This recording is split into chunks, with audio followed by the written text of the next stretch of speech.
share វីដេអូនេះទៅដល់លោកជំទាវសុភាបឈើក៏ដូចជា RKA កូប្រាក់បងពាក់មីក៏ដូចជាឯកឧត្តមបាញ់កសលហើយនឹងបណ្ដាអ្នកល្បីៗនៅក្នុងសង្គម Facebook ទាំងអស់ខ្ញុំចង់ជំរាបថា page មួយនេះវា work នេះហ្នឹងណាគាត់បានយករូបថតបងវរៈកុនតបដែលគាត់ពាក់លីជីវិតនៅសមរភូមិទិសភាសាតាកបីហើយនឹងក្រុមគ្រួសារនៃសពហើយបានដាក់ QR code បន្លំដាក់e-money cash in អញ្ចឹង QR code នេះមិនមែន QR code របស់កូនស្រីគាត់ទេនេះ QR code កូនស្រីគាត់ប្រកាសដែរជាគ្រួសារវិរៈកងទ័ពដែលបានពាក់លីជីវិតនៅសមរភូមិនេះគឺឈ្មោះសុកសៃមុំនេះបើចង់បរិច្ចាគតាមនេះកុំ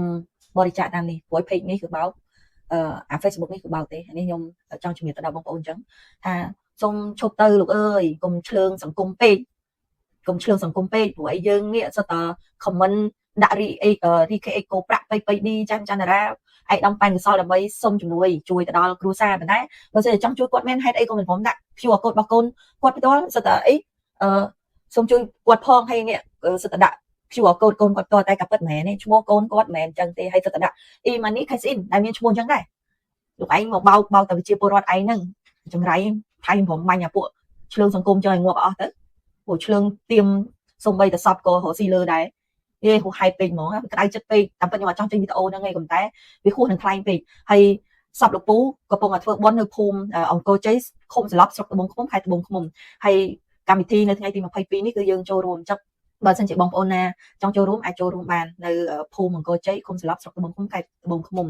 នៅថ្ងៃទី22ចូលរួមទាំងអស់គ្នាទៅហើយអ្នកណាដែលចង់យកជំនួយទៅជូនគាត់ផ្ទាល់ក៏សូមទៅគាត់កំពុងតែប្រពៃពិធីបុណ្យនៅផ្ទះនឹងឯងចង់សូមមេត្តាឃើញវីដេអូនេះជួយ share កុំឲ្យមានអ្នកចាញ់បោកផ្ញើលុយចូលបុណ្យតាមរយៈអាកុងចង្រៃនេះអាកុងហ្នឹងគឺដាក់ e-money cash in ហើយនេះ account របស់ Ravivit នេះ Ravivit work ឈ្មោះដូចប្រុសដែរតែចរិតឈ្លានពានអានេះសង្ស័យផៃចាប់ជាតិដឹងចង្រៃណាល្មមឈប់អី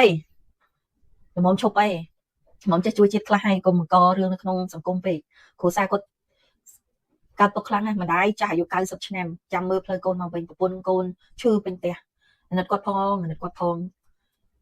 ហើយបើសិនជាបងប្អូនបានឃើញអីសូមចូលរួមជួយរំលែកទុកគាត់ទៅការចូលជាបច្ច័យតាមរយៈ QR code របស់គាត់នេះ QR code របស់កូនស្រីគាត់ហ្មង